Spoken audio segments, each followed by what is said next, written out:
O Senhor esteja convosco. Ele está no meio de nós. Proclamação do Evangelho de Jesus Cristo segundo Marcos. Glória a vós, Senhor. Na cidade de Cafarnaum, num dia de sábado, Jesus entrou na sinagoga e começou a ensinar. Todos ficavam admirados com o seu ensinamento, pois ensinava como quem tem autoridade, não como os mestres da lei. Estava então na sinagoga um homem possuído por um espírito mau. Ele gritou: Que queres de nós, Jesus Nazareno? Viestes para nos destruir? Eu sei quem tu és o Santo de Deus. Jesus o intimou: Cala-te e sai dele. Então o espírito mau sacudiu o homem com violência, deu um grande grito e saiu. E todos ficaram muito espantados e perguntavam uns aos outros: O que é isso? O ensinamento novo dado com autoridade. Ele manda até nos espíritos maus e eles obedecem. E a fama de Jesus logo se espalhou por toda parte, em toda a região da Galileia. Palavra da salvação. Glória a vós, Senhor. Podemos sentar? Pelo sinal da Santa Cruz, livra-nos Deus nosso Senhor dos nossos inimigos. Em nome do Pai, do Filho e do Espírito Santo. Amém. Ave Maria, cheia de graça, o Senhor é convosco. Bendita sois vós entre as mulheres, e bendito é o fruto do vosso ventre, Jesus. Santa Maria, Mãe de Deus, rogai por nós, pecadores, agora e na hora da nossa morte. Amém.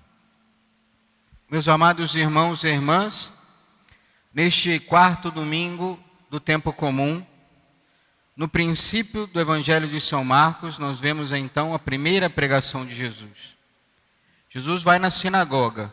A sinagoga era o lugar então de oração, da pregação da palavra, onde um judeu, homem, adulto, ia então pregar também na sinagoga. E Jesus então vai pregar ali. Ele prega, como nos diz o Evangelho de São Marcos, diferente dos mestres da lei. Provavelmente diferente dos fariseus e de tantos outros pregadores que tinham ali. Porque ele pregava com autoridade, nos diz o Evangelho de São Marcos. E quem é esse Jesus, então, que prega com autoridade? Se nós lembrarmos da primeira leitura que ouvimos hoje, através da pessoa de Moisés, Deus então profetiza aquele que há de vir depois de Moisés, um novo Moisés, que é Jesus Cristo, a qual Moisés já é figura desse Jesus. Porque assim como Moisés também teve que fugir quando criança para não morrer, teve que ser escondido, se vocês se lembram, foi colocado numa cesta e depois então foi preservada a sua vida. Moisés também sobe ao monte para receber a lei de Deus. Jesus também sobe ao monte para dar então a sua lei moral através das bem-aventuranças. Há tantas semelhanças entre Moisés e Jesus, mas a grandeza de Jesus, porque ele é Deus, é o Verbo feito carne, e ele agora começa a ensinar. E a sua autoridade está no seu serviço. Porque ensinar, a arte de ensinar, é a arte também de servir, de querer que o outro encontre a verdade. Não a verdade própria, uma verdade relativa, mas a verdade única. E ele próprio é a verdade. Então ele prega, e por isso então ele convence as pessoas. Porque nós, quando nos deparamos com a verdade, na realidade, aquilo nos convence, porque não tem argumentos contra. Agora, claro, quando tem várias ideias que não correspondem com a realidade, nós temos que fazer uma força para defender aquilo. E se nós repararmos o ambiente que estava aqui na sinagoga, nós tínhamos Jesus pregando de um lado, as pessoas atentas ouvindo ele, tínhamos então também os mestres da lei, que já não falavam com tanta autoridade, porque não eram aqueles que serviam, mas aqueles que queriam ser servidos. Mas nós temos também o demônio aqui no meio. E se nós repararmos bem, às vezes as mentiras elas vêm disfarçadas também com algum ponto de verdade. Ou seja, aqui eles dizem assim: nós sabemos quem tu és o Santo de Deus. Ou seja, isso é verdadeiro. Mas imaginemos a cena, ou seja, quantas mentiras aquele endemoniado deveria estar proferindo. Ou seja, ele estava gritando, ou seja, queria que a sua voz sobressaísse a voz de Jesus. No meio de uma verdade, estava ali proliferando mentiras. Na história da igreja, nós temos as mesmas situações. Aquela mentira vem disfarçada com algum ponto de verdade. Por exemplo, quando nós ouvimos falar então da teologia da libertação, que é a tentativa então de misturar o marxismo com o cristianismo, que são incompatíveis, mas os teólogos da libertação então dizem que querem ajudar os pobres a se libertar da sua pobreza. Isso é um ponto de verdade. Nós temos que ajudar de fato os pobres. Mas dentre essa verdade, tantas outras mentiras. Porque para libertar o pobre, segundo eles têm então que fazer como se uma guerra, ou seja, tomar o lugar. Numa guerra simplesmente natural, humana.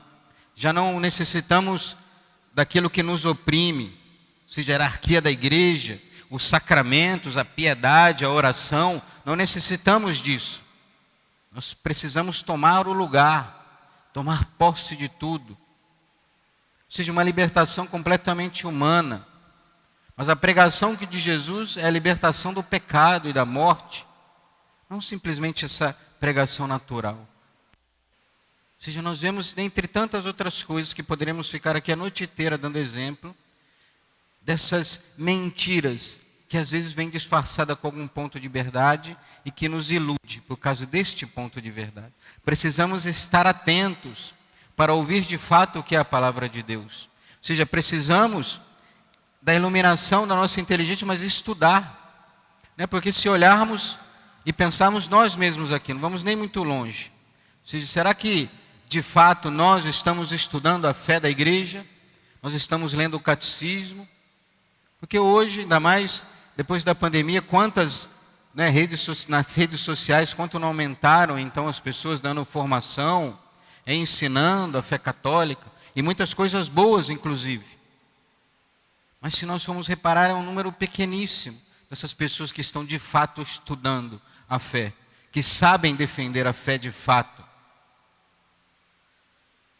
Que diante, por exemplo, de um discurso apaixonado de um protestante, sabe então explicar para ele racionalmente a fé, a nossa fé. Porque um protestante vai decorar algumas passagens bíblicas, vai cuspir aquelas passagens, e ali nós vamos receber, se não estudamos, ou também vamos ficar ali passando vergonha, claro, ou senão também vamos passar para o lado de lá, porque não conhecemos a nossa fé.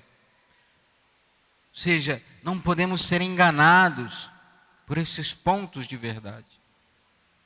Diante da mentira que está ali instaurada. Precisamos estudar. Mas claro que também junto com o estudo da fé, precisamos também ter uma vida de piedade. Precisamos rezar profundamente, para que aquela fé que estudamos possa produzir em nós frutos. Esse fruto desse serviço, de servir aos outros. Como Jesus nos diz hoje, ou seja, essa autoridade vem pelo serviço.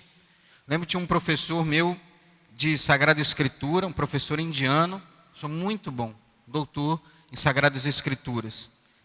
Ele sempre dizia isso, ou seja, a autoridade é a humildade. Que ele dizia, por exemplo, ele na Índia conheceu Madre Teresa de Calcutá. Então ele dizia assim, aquela mulher pequenina, mirrada, quando ela ia em algum lugar pedir alguma coisa, ou falar alguma coisa, poderia ser a pessoa mais poderosa que tinha no lugar. Parava para ouvir aquela mulher. Ou seja, fisicamente, naturalmente, aquela mulher não tinha força nenhuma. Mas era uma mulher de profunda piedade, de profunda oração, que conhecia aquilo que estava professando, que conhecia Jesus Cristo. Então, quando ela falava, na sua profunda humildade, ela convencia. E conseguia tudo aquilo que queria. porque a autoridade então estava no serviço, em servir aos outros.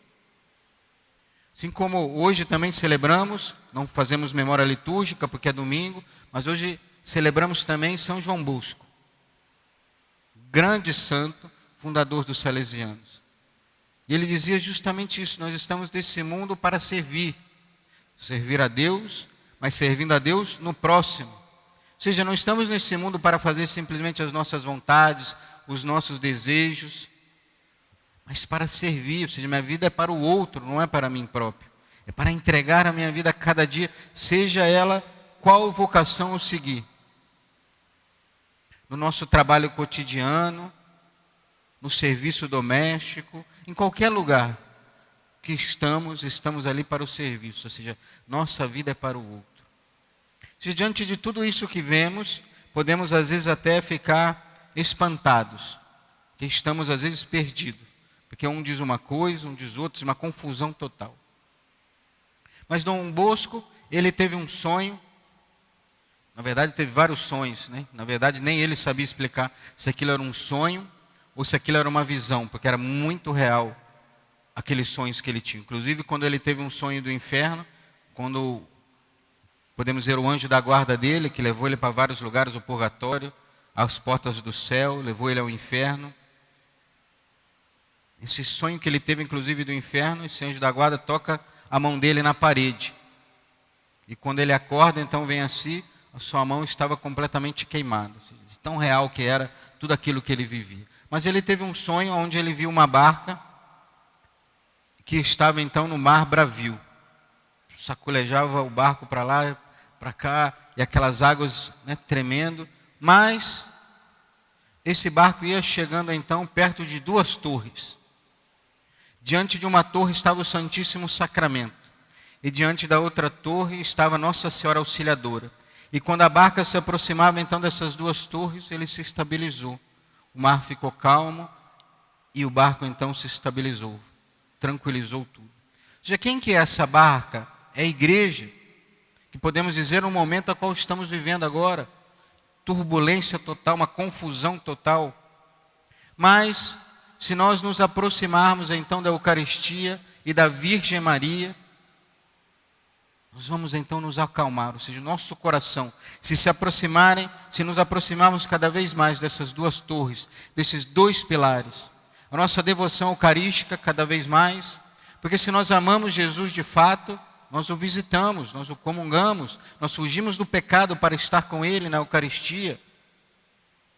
Mas também o outro pilar, Nossa Senhora. O nosso olhar tem que estar voltado para Ele sempre. Porque eles sempre vão nos levar a esse serviço total ao próximo. Porque a Eucaristia é essa entrega total. Jesus se entregou totalmente. Se entregou na cruz por nós. Mas também se faz presente num pequeno pedaço de pão. Para ser alimento para nós, para vir então em nossa alma e nosso corpo. Essa entrega total, esse esquecimento de quem Ele é, para se entregar totalmente a nós. E Nossa Senhora que viveu, ela que é a Mãe de Deus, por exemplo, depois de grávida, poderia ficar em casa tranquila, aquela grávida, a Mãe de Deus, seja os anjos, todo mundo serviria a ela. Mas o que ela fez? Ela foi visitar sua prima Isabel para servi-la. Nas festas, nas bodas de Caná, o que ela fez? Ela estava preocupada simplesmente em se divertir na festa? Não, mas ela estava atenta a tudo aquilo que estava acontecendo. Inclusive chama seu filho, né, o vinho está acabando. Ou seja, esse desejo de servir sempre. Ou seja, se Nossa Senhora, e muito mais Nosso Senhor, então passou a vida servindo, se entregando para o outro, quem somos nós então para passarmos a vida de uma forma egoísta? Fazendo só aquilo que queremos. E outra, se passarmos a vida assim, nós nunca encontraremos o sentido da nossa vida, vamos ficar perdidos. Porque o sentido da nossa vida não está em nós, mas está em Deus. Então, quanto mais direcionarmos a Ele, servindo o próximo, vamos ali então encontrar o sentido da nossa vida, de nos entregarmos totalmente. Que pela intercessão de São João Bosco, de Nossa Senhora Auxiliadora, possamos hoje ter esse desejo profundo de servir aos outros. Mas não paremos no desejo, vamos para a vida concreta. na humildade de servir cada vez mais. Louvado seja nosso Senhor Jesus Cristo, para sempre seja louvado, e sua mãe Maria Santíssima.